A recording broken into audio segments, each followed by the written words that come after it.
ఓం గం గణపతయే నమః. ఓం విశ్వక్సేనాయ నమః. మనము ఈ 24వ రోజున శ్రీ నృసింహ పురాణంలో యమ యమి అనేటువంటి సంవాదంలో ఆ యొక్క వ్యాసుల వారు సూత మహాముని అడిగినటువంటి ప్రశ్నలకి తదుపరి ఏ విధంగా సమాధానం చెప్పారు అనేటువంటి అంశాలని ఈ రోజున మనం తెలుసుకుంటున్నామని తెలియజేస్తూ, నమస్తే నారసింహాయ నమస్తే గుణసింధవే నమస్తే సార్వభౌమాయ జయ జయ లక్ష్మీ నరసింహాయ తే నమః.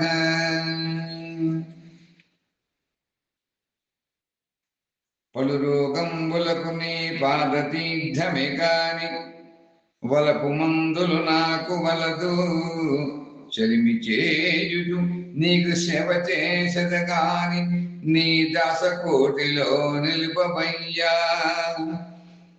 గ్రహ భయంబునకు చక్రము తలంచదగాని ఘోర రక్షలు గట్ట ఘోరనయ్యా. పాము కాడుకు నిన్ను భజన చేసదగాని దాని మంత్రము నేను తలుపనయ్య. దొరికిదివి నాకు గండి వైద్యుడవు నీవు, వేయి కష్టాలు వచ్చినా వెరువనయ్యా. భూషణ వికాస శ్రీధర్మపుర నివాస దుష్ట సంహార నరసింహ నరసింహ దురిత దూరా. దుష్ట సంహార నరసింహ నరసింహ దురిత దూరా. ఈ విధంగా ఆ నరసింహ స్తోత్రంలో తెలిపినట్లుగా మనం ఎప్పుడూ కూడా ఓ దుష్ట సంహార నరసింహస్వామి, పడు రోగములకు నీ పాదములను కడిగినటువంటి ఏ తీర్థం ఉంటుందో ఆ నీరే నాకు మందు గాని, ప్రియమైనటువంటి మందులు నాకు వద్దయ్యా. స్నేహంతో వాత్సల్యంతో నీ సేవ చేసుకుంటానయ్యా. నన్ను నీ దాసకోటిలో చేర్చుకో తండ్రి. గ్రహపీడా బాధలకై నీ విష్ణు చక్రమైనటువంటి సుదర్శన చక్రాన్ని ఆశ్రయిస్తాను గాని పనికి మాడినటువంటి తాయెత్తులు కట్టించుకోను. అలాగే పాము కాటుకు నిన్ను కీర్తించుదను గాని ఆ పాము మంత్రమును నేను కోరను. నాకు నీవే గొప్ప వైద్యుడవయ్యా. వేయి కష్టాలు వచ్చినా వాటినన్నింటినీ నీ యొక్క అనుగ్రహం చేత దాటగలను అనే నమ్మకము, విశ్వాసము నాకు ఉందయ్యా. నేను భయపడను. ఓ లక్ష్మీ నరసింహ, ప్రహ్లాద వరద స్తంభోద్ధవ దివ్య నారసింహ అని ఈ యొక్క నరసింహ శతకంలో శేషప్ప కవి గారు చెప్పినటువంటి ఆ యొక్క పద్యముల్లో ఉండేటువంటి మాధుర్యమైనటువంటి రమ్యత, ఆ భావార్థమును గూఢార్థమును మనందరం కూడా మనస్సులకు అర్తించుకుని నిత్య జీవన విధానములో ఎల్లరూ కూడా నిత్యము కూడా జయ జయ లక్ష్మీ నరసింహ, జయ జయ లక్ష్మీ నరసింహ అని ప్రార్థన చేసుకుంటూ మన నిత్య జీవన విధానం కొనసాగించాలని కోరుకుంటూ, ఈ 24వ రోజున మరలా ధర్మాత్ముడైనటువంటి శుకుడు సమస్త పాపములను కూడా పోగొట్టేటటువంటి పవిత్రమైనటువంటి అమృతప్రాయమైనటువంటి ఈ నృసింహస్వామి వారి యొక్క కథను విని తృప్తి చెందక వ్యాస భగవానుడితో ఇలా అంటున్నాడు. ఆహా, ఓ వ్యాస, ఓ నారాయణ స్వరూప, మార్కండేయుని యొక్క తపస్సు ఆశ్చర్యకరమైందయ్యా.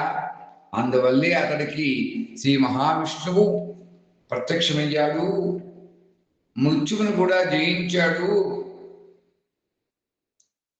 అలా మృత్యువుని జయించినటువంటి ఆ మార్కండేయ కథ కడు రమ్యతగా ఉందయ్యా. ఓ తండ్రి, ఈ విష్ణు సంబంధమైనటువంటి కథలను ఎంత విన్నా కూడా తృప్తి కలగడం లేదు. పవిత్రమైనటువంటిది, మహాపాపములను కూడా పోగొట్టేటువంటిది అయినటువంటి మరో కథను చెప్పవలసింది అని చెప్పి ఆ సూతుల వారు వ్యాస భగవాను కోరారు. మరలా అంటున్నారు, ఓ బుద్ధిశాలి, దృఢమైనటువంటి మనస్సు కలిగి చెడు పనులు చేయనటువంటి మనుషులందరూ కూడా ఏ పుణ్యాన్ని పొందుతారో అది నాకు వివరించవలసిందిగా కోరుతున్నానన్నారు. అంత వ్యాసులు వారు అంటున్నారు, ఓ ముని శ్రేష్ఠుడా, దృఢమైనటువంటి మనస్సు కలిగినటువంటి మానవులకు ఈ లోకంలో, ఇహలోకంలో, పరలోకమందు కూడా పుణ్యప్రదమైనటువంటి దాన్ని నేను చెబుతున్నాను విను. ఈ విషయంలోనే పురాతనమైనటువంటి యమ యమి అనేటువంటి సంవాదాన్ని నేను ఉదహరిస్తున్నా అని ఆ యమి సంవాదాన్ని ఇప్పుడు వ్యాసుల వారు శుకుడికి సూతుల వారికి చెబుతున్నారు. సూర్యుడు అదితి యొక్క కుమారుడు. అతనికి తేజోవంతులైనటువంటి 2 బిడ్డలు. వారెవరంటే యముడు, అతని యొక్క చెల్లెలు యమి. వారిద్దరూ కూడా తండ్రి దగ్గర పెరుగుతూ ఉన్నారు, స్వేచ్ఛగా నడుస్తూ ఆడుతూ ఉన్నారు.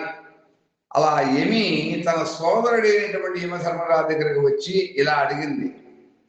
సోదరుడు యోగ్యురాలైనటువంటి తన చెల్లెలు కోరినా కూడా భర్తగా అగుటకు ఇష్టపడకపోతే అతని సోదరుడైన లాభమేమిటి? భర్తవ కమ్మని కోరుతున్నటువంటి చెల్లెలికి తాను భర్త కాకపోతే అతను పుట్టనట్లే భావించాలి. ఓ సోదరా, సోదరి తన అన్ననే భర్తగా కోరుతున్నా అతను ఇష్టపడకపోతే మహాముని ఎందుకు కాకూడదు? అతడు ఈ ప్రపంచంలో సోదరుడుగా చెప్పబడజాలడు కాబట్టి. మరో స్త్రీ తనకు భార్య అయితే ఏం లాభం? అలా తన సోదరి తనను చూస్తూ కామంతో కాలిపోతుంటే, నేను కోరినట్టే నీవు కూడా కోరు, లేదంటే మరణిస్తాను అంట. సోదరా, కామవాంఛ సహించలేక నేను చాలా ఇబ్బంది పడుతున్నాను, నీవు నన్ను ఎందుకు కోరటం లేదు? ఓ ప్రియ సోదరా, కామాగ్ని చేత మిక్కిలి కాల్చబడి నేను చనిపోవచ్చు, ఇక ఆలస్యం చేయకు. ఓ ప్రియుడా, నేను కామంతో బాధించబడుతున్నటువంటి స్త్రీని, నీవు త్వరగా నాకు స్వాధీనుడవై నీ శరీరంతో నా శరీరాన్ని కలిసిపోని అని కోరింది. అప్పుడు యముడు అంటున్నాడు, ఓ సోదరి, లోకం నిందించేటువంటి ఇట్టి విషయం నువ్వు ఎందుకు మాట్లాడుతున్నావు? శుభప్రదురాలైనటువంటి ఓ స్త్రీ, ఓ యమి, చేయకూడనటువంటి ఈ పనిని యోగ్యుడైన వాడు ఎవడన్నా చేస్తాడా? నీ శరీరంతో నా శరీరాన్ని కలపడం ఏమిటి? అలా కలపడం కుదరదు. సోదరుడు కామాత్రాలైనటువంటి చెల్లి యొక్క కోరికను ఎన్నడూ కూడా తీర్చడు. సోదరుతో కూడటం మహాపాపంగా చెబుతున్నారు శాస్త్రములు, పెద్దలు కూడా. అందుచేత ఓ మంగళప్రదురాలా, ఓ శుభస్వరూపురాలా, ఓ సోదరి యమి, నీవు చెప్పింది పశువుల యొక్క ధర్మం అని చెప్పాడు యముడు. అంతా ఆ సోదరి అనేటువంటి యమి అంటోంది, తల్లి గడుపులో పూర్వం ఒకే స్థానంలో మనం కలిసి ఉండడం దోషం కాదు కదా. మనిద్దరం కూడా తల్లి యొక్క గర్భంలో ఒకే స్థానంలో ఉన్నాం కదా, అది దోషం కానట్లే ఈ కలయిక కూడా దోషం కాదయ్యా. ఓ సోదరా, దిక్కులేనటువంటి నన్ను సుఖపెట్టు. ఎందుకు నన్ను సుఖపెట్టవు? నిర్వృతి అనేటువంటి రాక్షసుడు తన యొక్క సోదరుతో నిత్యము కూడా సమాగమం పొందుతున్నాడు కదా అని ప్రశ్నించింది. అంత యముడు అంటున్నాడు, ఓ సోదరి, బ్రహ్మదేవుడు కూడా చెడ్డదైనటువంటి లోక వ్యవహారాన్ని నిందిస్తాడు. ఈ లోకం మహాత్ములు చేసేటువంటి పని అనుసరిస్తారు. యజ్జదాచరతి శ్రేష్ఠ తత్తద్దేవేతరో జనాః అన్నారు భగవద్గీతలో. పెద్దలు ఏది చేస్తారో మిగతా వారు కూడా దానిని అనుసరిస్తారు. అంచేత రాజు ఏం చేస్తారో, ప్రభు ఏం చేస్తాడో దేశంలో దాన్నే ప్రజలందరూ కూడా అనుసరిస్తారు. అందుకనే అది ఎవరైతే పెద్దలు మహాత్ములు ఏది ఆచరిస్తారో దాన్నే మిగతా వారు కూడా అనుసరిస్తారమ్మా. కాబట్టి మానవులు మంచి పనులనే చేయాలి, చెడు పనిని ప్రయత్నపూర్వకంగా విడిచిపెట్టాలి, త్యాగం చేయాలి. ఇది కదా ధర్మం యొక్క ముఖ్య లక్షణం. ఎవరైతే సత్పురుషులు ఉంటారో ఆ సత్పురుషులు చేసినటువంటి దాన్ని తక్కిన వారు కూడా చేస్తారు. అతడు దేన్ని ప్రమాణంగా తీసుకుంటాడు, లోకం కూడా దాన్ని అనుసరిస్తుంది, అదే ప్రామాణికంగా భావిస్తుంది. కాబట్టి ఓ సుందరి, నేను నీ మాటలను మిక్కిలి మహాపాపంగా తలుస్తున్నాను. నీ మాటలు అన్ని ధర్మములకు కూడా విరుద్ధమైనటువంటివి, అది లోక విరుద్ధమైనటువంటివి, అది వినటానికే చాలా కంటకమైనటువంటివి. నాకంటే అందగాడితోనూ శీలవంతుడితోనూ గొప్పవాడితోనూ నువ్వు సంతోషించాలి. నీకు నేను భర్తను కావడం అనేటువంటిది ధర్మసమ్మతం కాదు. ఎన్నటికీ నేను భర్తను కాను. కాబట్టి ఓ శుభమంగళ స్వరూపురారా, గట్టి నియమం కలిగినటువంటి నేను నా శరీరంతోనే శరీరాన్ని ఎన్నటికీ కూడా తాకడం కుదరదు. సోదరుని స్వీకరించడం అంటే అది మహాపాపం అని చెప్పి వేదములు మహాములు అందరూ కూడా చెబుతున్నారే అని ఆ యముడు చెప్పాడు. అప్పుడు ఆ యమి అంటోంది, ప్రపంచంలో నీతో సమానుడు నాకు ఇంకా దొరకడు. నీ వలే రూపంలో కావచ్చు, వయస్సులో కావచ్చు సామ్యం కలిగి ఉండడం ఎక్కడుంటుందయ్యా? నీ మనస్సు ఇంత కఠినంగా తయారైందే, ఎలా అయిందో నాకు తెలియటం లేదు. నీ రూపానికి గుణానికి తగినటువంటి మోహించుతున్నటువంటి దాన్ని నువ్వు కామించట్లేదు. ఏ విధంగా అయితే తీగ చెట్టుని ఆశ్రయిస్తుందో అలా తీగ చెట్టుని ఎలా ఆశ్రయించినట్లుగా నిన్ను నేను శరణ పొందానయ్యా. నవ్వుతూ చేతులతో నన్ను కౌగిలించుకుని ఉంటాను అని ఏమి పలికింది. అంత యముడు అంటున్నాడు, నలని నేత్రములు కలిగిన దానా, మంగళ ప్రజరాళ అందమైన దానా, నీ కామానికి మోహితుడైనటువంటి వాడికి నీవు భార్య అవ్వాల్సింది, అంతేగాని నాకు కాదు. మానవులు ఇష్టమైనటువంటి దాన్ని వరింపదగిన దానిగా చెబుతున్నారు. రూపవంతురాలు మంచి లక్షణములు కలిగిన దాన్ని సంస్కారవంతురాలుగా చెబుతున్నారు. అలాంటి స్త్రీ విషయంలో విద్వాంసులు ఎప్పుడు కూడా దూషించరు. ఓ బుద్ధిమంతురాల, పశ్చాత్తాపమును కలిగించే పనులు ఎప్పుడు కూడా చేయబోను. నేను గట్టిగా నియమం కలిగినటువంటి వాడిని. నా మనస్సు విష్ణువునందు రుద్రుడి యందు నిశ్చలంగా ఉన్నది, ఎప్పుడు కూడా ఉంటుంది కూడా. ధర్మం ఉన్నదే, ఆ ధర్మము మనస్సునందు కలిగిన గట్టి నియమం కలిగినటువంటిది. నా మనస్సు ఎప్పుడు కూడా ధర్మం ఎందే అనురక్తి కలిగి ఉన్నది. అటువంటి ధర్మంతో కూడినటువంటి నా మనస్సునందు ఆ ధర్మ అనురక్తి కలిగినటువంటి నియమం కలిగినటువంటి నేను ఇటువంటి మహాపాపం చేయడానికి నేను ఇష్టపడట్లేదు అని యముడు చెప్పాడు. అని చెప్పగానే వ్యాస భగవానుడు అంటున్నాడు, అలా గట్టి నియమం కలిగినటువంటి యముడు ఎన్నిసార్లు ఆ సోదరైనటువంటి యమి చేత అడగబడినా కూడా ఏమాత్రం కూడా అది మహాపాపకృత్యంగా భావించి అంగీకరించలేదు. అందువల్ల అతడు దేవతా రూపాన్ని పొందాడు. దృఢమైనటువంటి మనస్సు కలిగి పాపం ఎవరైతే చేయకుండా ఉంటారో ఆ దృఢచిత్తులైనటువంటి మనస్సు కలిగినటువంటి పాపం చేయనటువంటి మానవులకు అంతులేనటువంటి పుణ్యబలం కలుగుతుంది అని వ్యాస భగవానుడు చెబుతున్నాడు. ఇక నృసింహ పురాణంలో స్వర్గం కూడా ప్రాప్తిస్తుంది, ఇహంలో కూడా ఆయురారోగ్య భోగ సౌఖ్యములు కూడా అతనికి కలుగుతాయి.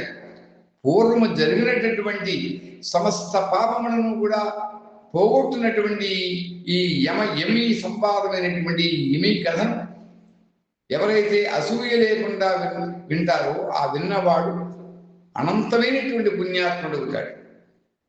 హవ్య కవ్యములలో బ్రాహ్మణుడు, హవ్యవాహం అంటే యజ్ఞం చేసేటప్పుడు స్వాహాదేవి, కవ్యవాహం అంటే పితృదేవతా కర్మల్లో కవ్యముడు అంటారు. అందుకని హవ్య కవ్యములలో బ్రాహ్మణుడు అంటే యజ్ఞములు చేసేటప్పుడు కావచ్చు, పితృకార్యములు చేసేటప్పుడు కావచ్చు, ఆ సమయంలో ఎవరైతే బ్రాహ్మణుడు దీన్ని చదువుతాడో ఈ యమి సంవాదమును ఎవరైతే పారాయణ చేస్తారో అలా చదివినటువంటి వారికి పితృరుణం నుండి వెంటనే విముక్తుడవుతాడు.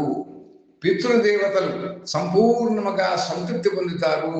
వారికి పితృశాప, పితృదోష, పితృపాపములు తొలగిపోతాయి.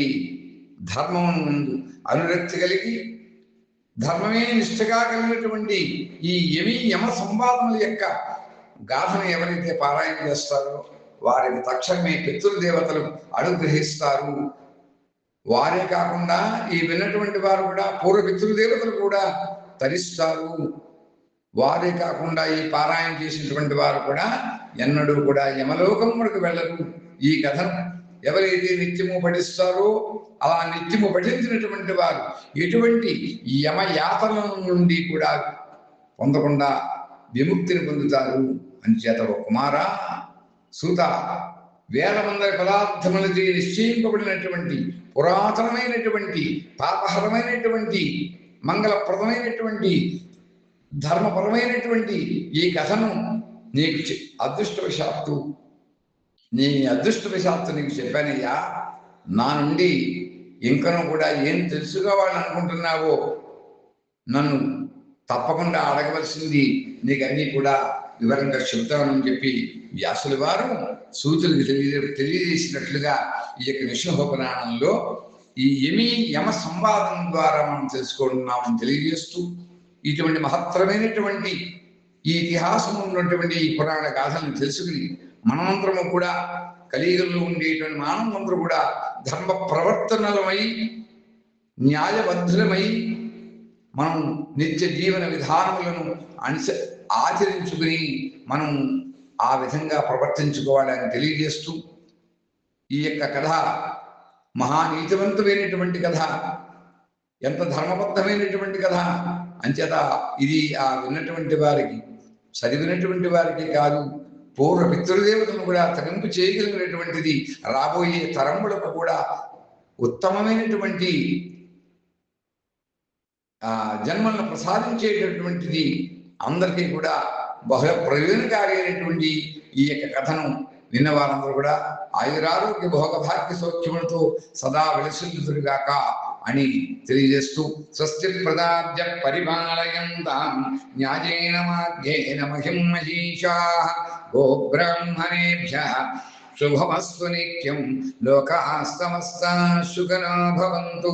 ఓం స్వస్తి, ఓం స్వస్తి, ఓం స్వస్తి.